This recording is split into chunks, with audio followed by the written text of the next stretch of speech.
You know what they say about comas, right? That the person can hear you. That somewhere, deep inside, they're still there, waiting. I believed that for 9 years. 9 whole years. Every single day, I sat by her bed, held her hand, told her about my day, about the weather, about stupid things that didn't matter. Because she was my wife. And you don't give up on the person you love. At least, that's what I thought love meant. Until the night I came home early and discovered the truth. And let me tell you, some truths don't set you free. They destroy you. If you love powerful stories like this, tap subscribe now, because this one? It changes everything. And comment your city or country. I want to see how far this story reaches. It started with a car accident on Highway 9. Black ice. November. 11:47 p.m. We were coming home from her sister's birthday party. I was driving. She was laughing at something I said, I can't even remember what anymore, and then nothing. Just the sound of metal crushing. Glass exploding. Her scream cutting off mid-breath. When I woke up in the hospital 3 days later, they told me I had a concussion and 2 broken ribs. They told me she might never wake up. The doctors used words like severe brain trauma and minimal brain activity and prepare yourself for the possibility. But I didn't prepare myself. I refused to. Because the last thing she heard from me was a joke. The last thing she felt was my hand on her knee as I drove. The last thing she saw was my smile. I wasn't going to let the last thing be nothing. Her sister visited for the first 3 months. Then once a month. Then holidays. Then, not at all. You need to let her go, she told me on month 11. She's already gone. But she wasn't gone. I saw her chest rise and fall. I felt her warmth when I held her hand. I watched her eyelids flutter during REM sleep. She was in there. Somewhere. So I kept coming. Every day after work. Sometimes before work too. Somewhere. So I kept coming. Every day after work.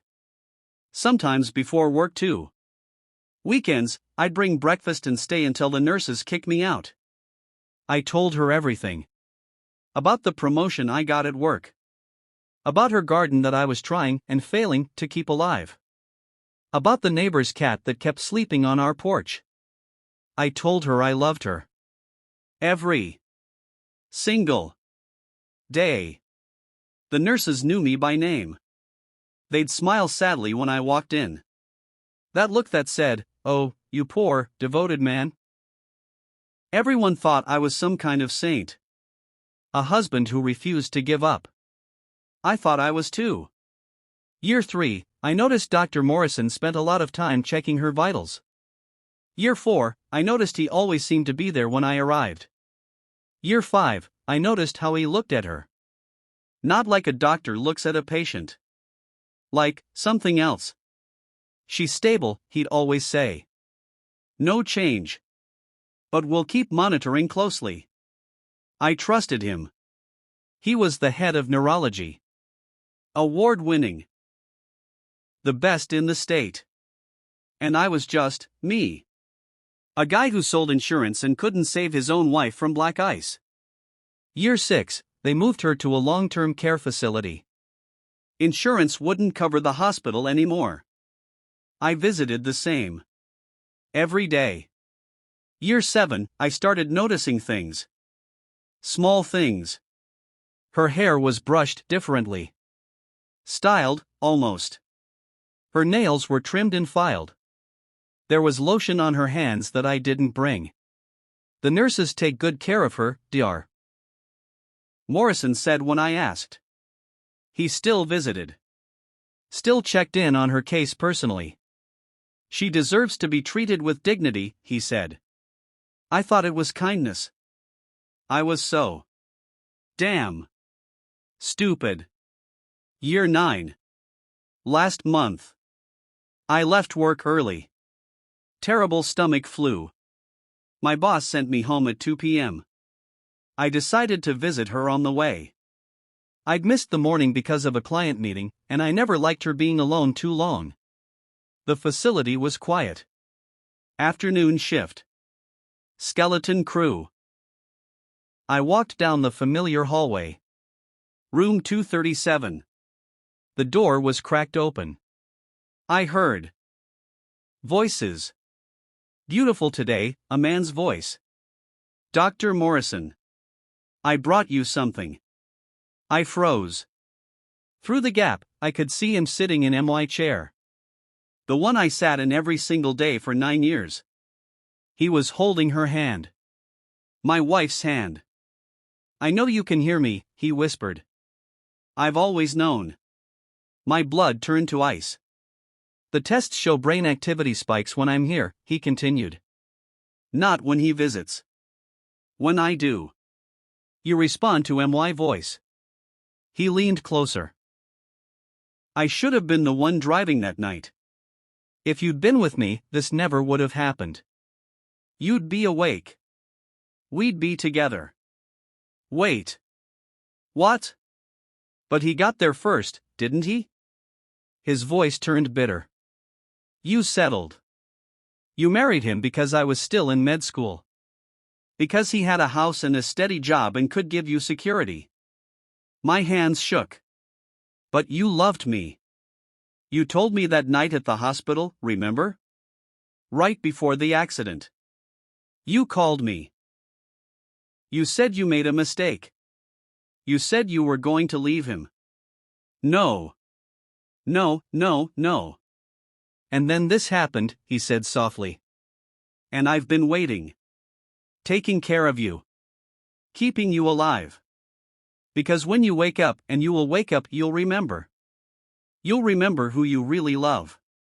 He kissed her forehead. I've been giving you the treatments they said were unnecessary. Experimental therapies. Stem cells. Everything. The board doesn't know. Your insurance doesn't know. I've been paying for it myself. He smiled. You're going to wake up soon. I can feel it. And when you do, he'll be gone. I'll make sure of it. I didn't move. Couldn't breathe. Couldn't think. 9 years. 9 years I'd been the loyal husband. And she was going to leave me? And he'd been, what? Keeping her in a coma on purpose? Waiting for her like some psychotic prince waiting for Sleeping Beauty? I backed away slowly. Quietly. Made it to my car before I threw up. My phone buzzed. Text from Dr. Morrison. Won't be able to make our update call this week. Busy with conferences. She's stable. No change needed. He texted me every week. Pretended to be professional. While plotting to steal my wife. My unconscious wife. I sat in that parking lot for 2 hours. Thinking. Planning. Because here's the thing about being an insurance investigator, yeah, I didn't just sell it, I investigated fraud. I knew how to find things. How to uncover secrets. How to destroy someone's entire life with the right documentation. NDR. Morrison had just handed me everything I needed. I went home. To our home. The one I'd kept exactly like she left it. Her coffee mug still in the cabinet. Her toothbrush still in the holder. I'd been living in a shrine. To a woman who was going to leave me. For a man who'd been using experimental treatments unauthorized, unapproved, probably illegal treatments on an unconscious patient. My phone rang. The facility. Sir, you need to come quickly. My heart stopped. She's waking up. I drove 90 miles an hour. Dr. Morrison's car was already there. Of course it was. He probably had alerts on her vitals. I walked into that room, and there she was. Eyes open. Confused. Frightened. Weak. But awake. And Dr. Morrison was holding her hand, smiling like he'd won the lottery. "It's okay," he was saying. "You're safe. I'm here. I've always been here." She looked at him. Then at me. No recognition in her eyes. 9 years in a coma. Memory loss was expected. Who? Her voice was barely a whisper. "Who are you?" Dr. Morrison's smile widened. I'm your husband," I said, stepping forward. I pulled out my phone. Pulled up the photos. Wedding photos. Vacation photos. The life we'd built. Her eyes filled with tears. I don't remember." "That's normal," Dr. Morrison said quickly. "Memory issues are common. But it'll come back. The important things always come back." He looked at me.